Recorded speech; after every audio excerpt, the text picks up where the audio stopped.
madaxweynaha Eritrea ee walaalka Isaias Afwerkina aan u mahad celino waxa weyn ee hadiyada dhaxalgalka Soomaaliya u qabtay inaan shakhsiyan ugu taga raba kulanti wanaagsan daawadayaal halkan oo warbaahinta Soomaali weyn production kuna soo dhawaada barnaamijkeena qodobada aad ku daawan doontaan hadduu rabiidna waxa ka mid noqonayo xogo xasaasi ah oo laga helay muuqaal qarsoodi ah oo laga duubay madaxweynaha jamhuuriyadda Soomaaliya mudane Xasan Sheekh Maxamuud isla markaasina uu ku raali gelinayo madaxweynaha waddanka Eritrea Isaias Afwerki hadda waxaan soo gudbin doonaa fadeexad culus oo caawa dul hooganayso madaxweyne Xasan Sheekh Maxamuud intii markii la baahiyay muuqaal qarsoodi ah oo laga duubay madaxweynaha isla markaasina uu ku raali gelinayo dhigiisa dalka Eritrea muxuu ka yiraahday ciidamada Eritrea ku maqan oo uu hore u sheegay in la iibsaday ciidamadaas waxaan soo gudbin doonaa madaxweyne Xasan Sheekh Maxamuud oo la ogaaday koorinta uusan safarkii hore uu ku tagin dalka Eritrea marka hore lagu qasbay in raali gelin fariin ah uu duubo madaxweynaha waddanka Eritrea iyo ciidamada waddankaasi ku maqan ee dalka Eritrea u dirtay dawladda madaxweyne Farmaajo waxaan soo gudbin doonaa macluumaad ka qarsoon oo ku saabsan guux xooggan oo caawa ka jira magaalada Muqdisho kadib markii banaanka uu yimaaday muuqaal qarsoodi ah oo laga duubay madaxweynaha jamhuuriyadda Soomaaliya mudane Xasan Sheekh Maxamuud oo marar kala duwan u gafay ciidamada Eritrea ku maqan sheegana in laga iibsaday dawladda Eritrea barnaamijkan ayaan caawa idinku soo baahin doonaa qodobada kale oo barnaamijkan ku daawan doontaan isla markaasina idin la wadaagi doono waxa ka mid noqon doono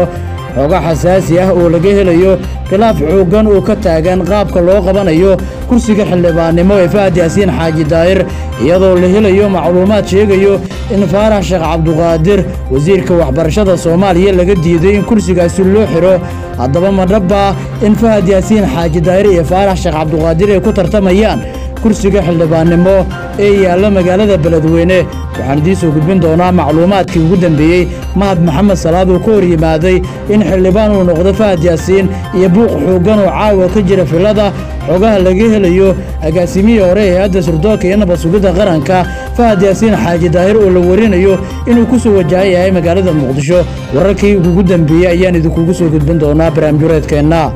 islamida macluumaadkan caawa idin heeno oo barnaamijkeena ku daawan doontaan waxa ka mid noqonayo taliyaha ciidanka militariga Soomaaliya General Oduwa Yusuf Raage oo kulan gaar ah la qaatay ciidamada AMISOM haddaba muxuu General Oduwa kala hadlay ciidamada AMISOM barnaamijkeena ayaan caawa ku anbaqaadi doonaa qodobada ay kuwa kale oo xasaasi ah ayaan idin heena qiyaarta qiimaha iyo qadarinta inaga mudano asaateynta ugu dagare dhamaantiiba waxaad ku codsanayna inaad nagala qayb qaadataan faafinta wararkan muuqaalkan laagaadaan sidoo kale tan la wadaagtaan saaxiibadeena kale mahadsanidin aan ku bilaabo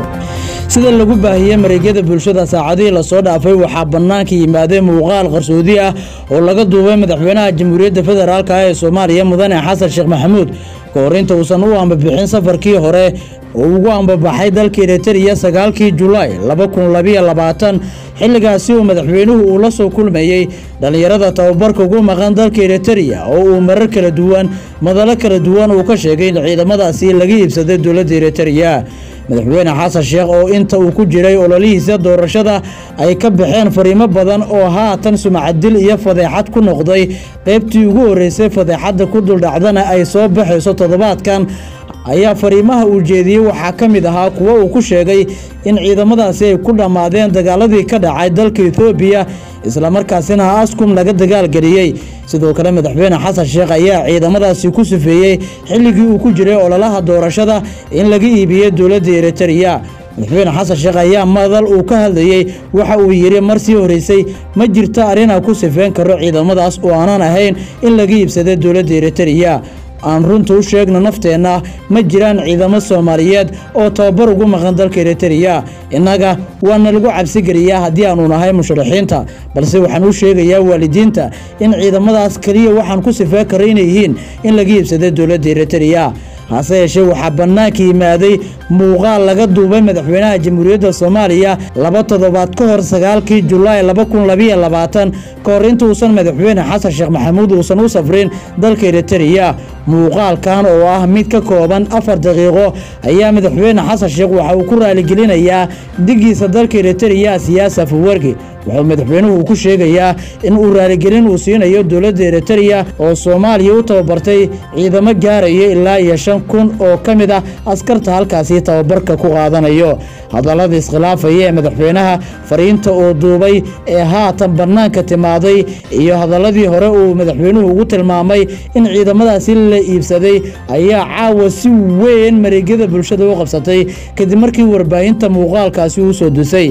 waxaana arintaasi ka dhalatay madaxweyne xasan sheekh maxamuud caawa uu si weyn u kaga carooday fariintan baahday oo laga helay qaar ka mid ah saaxiibadiisa.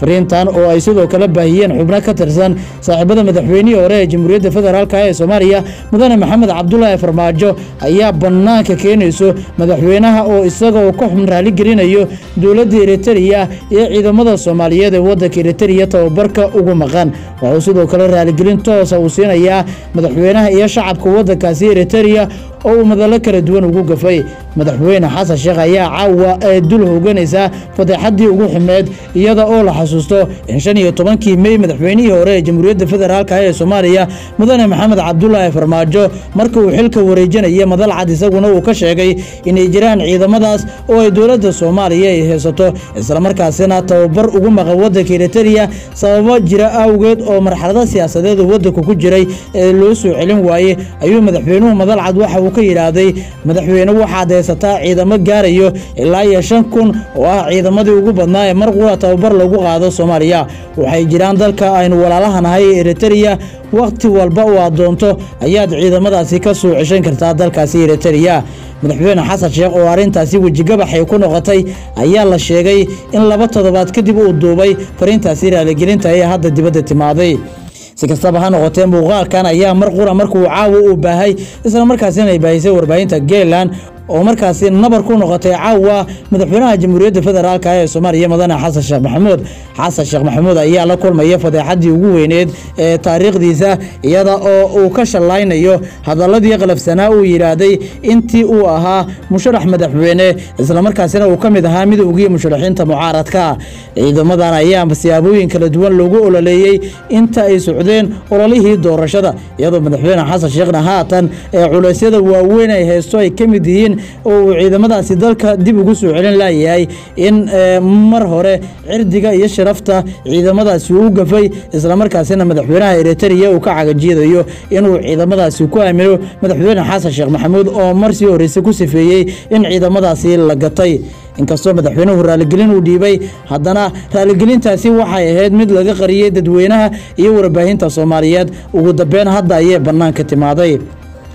geesta kaleetana daawadayaal haddii aanu fiirino buuq xoogan ayaa ka taagan caawa filla Soomaaliya. buuqan iyo dooda xoogan ayaa waxay ku saabsan tahay sida loo ogaaday khilaaf xoogan oo ka taagan kursiga xildhibaannimo ee Fahad Yaasiin Xaaji Daahir iyo qaabka loo maareynayo taasi oo la warinayo inay ku kala jabeen kooxda Damul Jadiid. Farax Sheekh Cabduqaadir waa wasiirka wasaaradda waxbarashada Soomaaliya ayaa la sheegay in loo diiday in kursigaasi loo xiro isla markaasina waxa la sheegay xubno kamid ah saaxiibada madaxweyne xasan sheekh maxamuud inay soo jeediyeen in kursigaasi uu noqdo mid la furo oo ay ku tartamaan Fahad Yaasiin iyo Farax Sheekh Cabduqaadir. sidoo kale warar kale ayaa sheegayo in kooxdu laba dhan ay u kala jabtay Mahad Maxamed Salaad agaasimaha hay'adda nabad sugidda iyo sirdoonka qaranka Soomaaliyeed NISA uu ka hor yimaaday in xildhibaan uu noqdo Fahad Yaasiin Xaaji Daahir iyadoo maalmihii la soo dhaafay soo baxayeen in buuq xoogan arintan uu ka taagan yahay isla markaasina Fahad Yaasiin Xaaji Daahir uu ku soo wajahan yahay magaalada Muqdisho ee caasimadda dalka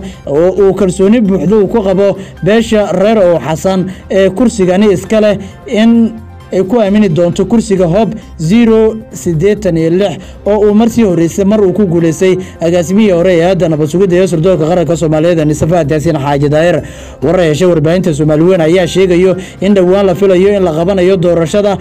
kuraasta ka dhiman golaha shacabka ee baarlamaanka Soomaaliya qaarkood kuwaasi oo dood badan ay abuurtay isla markaasina kuraastaasi uu ku jiro midka Fahad Yaasiin Xaaji Daahir uu ku soo baxay 20 February ee sanadkan. inkastoo xukuumadii xilligaasi ee Rooblu hogaaminayay ee kor istaagtay saxaanshaha doorashadii Fahad Yaasiin uu ku soo baxay kursiga Hob 086 ayaa haddana waxa muuqateen mar kale haatan dagaal xoogan kursigaasi uu abuuri karo. madaxweyne xasan sheekh maxamuud iyo xisbiga UPD ayaa dadaal waxay ugu jiraan in kursigan Hob 086 uu helo wasiirka waxbarashada Soomaaliya Faarax Sheekh Cabduqaadir maadaama uu haatan uu haysto fursad lagu siin karo xildhibaannimo hore markaasi kursigan isagu ugu fadhiyay balse inta uu talada hayay Fahad Yaasiin Xaaji Daahir iyo madaxweyne Maxamed Cabdullaahi Farmaajo uu awood u heli waayay inuu tago magaalada Beledweyne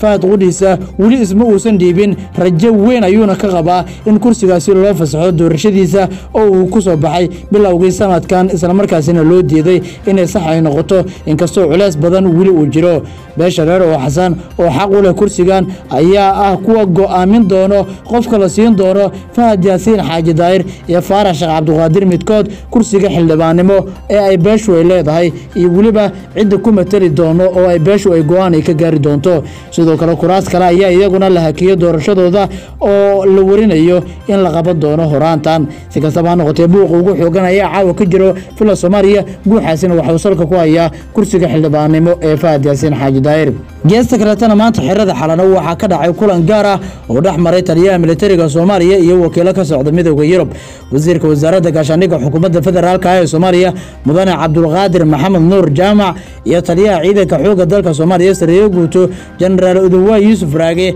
ayaa magaalada Muqdisho waxay kulan kula qaateen safiirka midowga Yurub iyo saraakiil ka socoto xarunta dhexe ee midowga Yurub wasiirka iyo taliyaha ayaa sidoo kale waxay kala hadleen safiirkan taakuleynta ciidanka xoogga dalka Soomaaliyeed gaar ahaan dhinacyada howlgalka iyo dagaalka lagula jira al-shabaab ee kooxaha qawaariijta ah midowga Yurub ayaa waxay ballan qaadeen inay gacan ay siin doonaan sidoo kale waxa ay dalbadeen General Uduwa Yuusuf Raage howlgalka uu hogaaminayo